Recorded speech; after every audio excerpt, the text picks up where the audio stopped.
Whether you're an FBI agent, a doctor, a sales professional, or just a friend, the number one way to build rapport, start gaining somebody's trust, and better understand their needs is to be a really good listener. We're not just talking about the kind of listening where you nod your head yes as you're thinking about your rebuttal. We're talking about the kind of listening where you're so focused on the speaker that you may not even notice somebody else entering the room.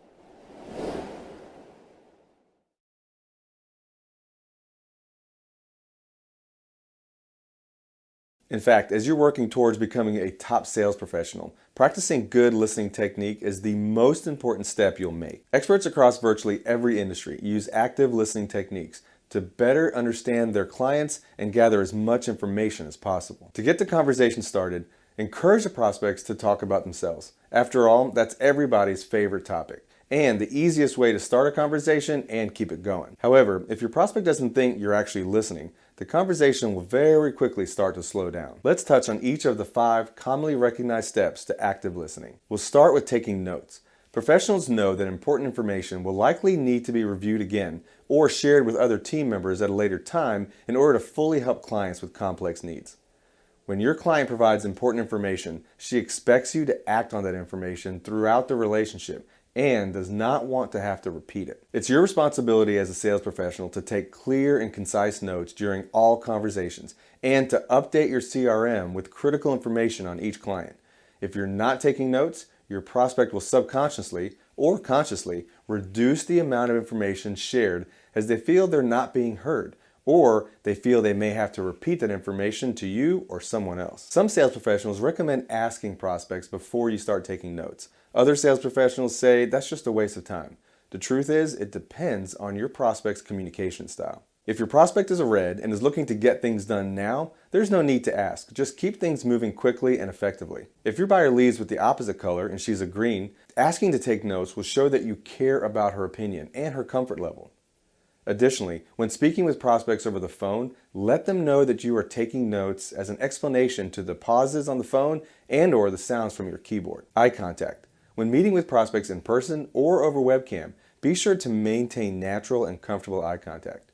And when on camera, look at the lens, not at the screen. Of course, it's okay to look down at your notes or break eye contact periodically when they do.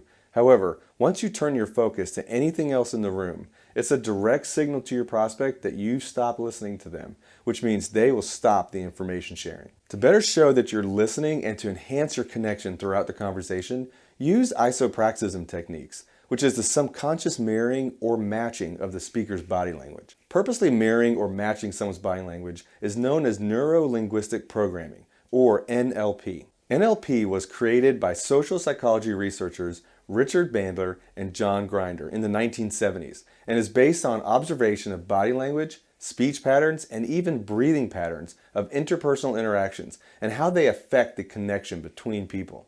The research shows that people feel more connected and therefore feel more comfortable in sharing information when the person listening shares the same body language, speech patterns, and breathing patterns. In the mirroring technique, the listener discreetly copies the exact patterns of the speaker. And in matching, the listener copies similar patterns and may even delay their movement. It's worth emphasizing that it's important to be subtle in your actions. Make it a point to practice these powerful techniques in the workplace and at home, and pay attention to the feedback that you'll receive from the person that you're speaking with. One of the most difficult steps in active listening is sincerely listening to understand and not thinking about what you're going to say in rebuttal to the person speaking. As a practitioner of active listening, instead of thinking about your response, visualize the story the person is telling you so you can better paint a picture in your mind of what they're going through. It's okay to provide subtle feedback such as head nodding or asking your prospect to explain something further. However, keep your comments short as to not interrupt the flow of the conversation.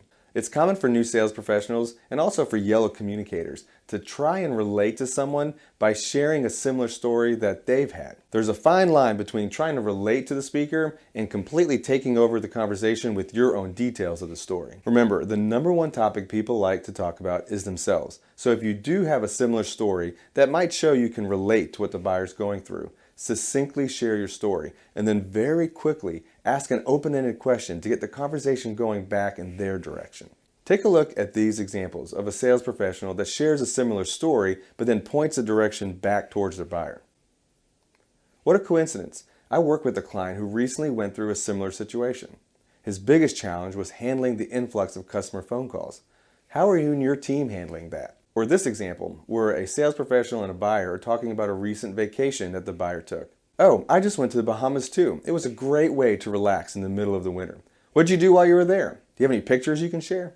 By briefly sharing your similar story, you're showing that you can relate to the buyer.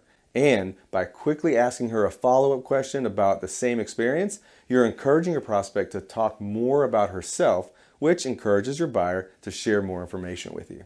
As your speaker's story is coming to an end or changing tracks, you should summarize what you've heard to make sure you fully understand the information she shared with you. When summarizing, use mostly your own words to recap what you've heard. However, make it a point to use the parroting technique, which is where you repeat some of the exact verbiage or specific phrases that your speaker used. Research shows that parroting the exact key words or phrases used by your speaker helps build a significantly stronger connection and actually increases the chances of your buyer spending money with you. We've covered some intense information in this session. That means you need to journal the information to increase your retention and start practicing this out in the field.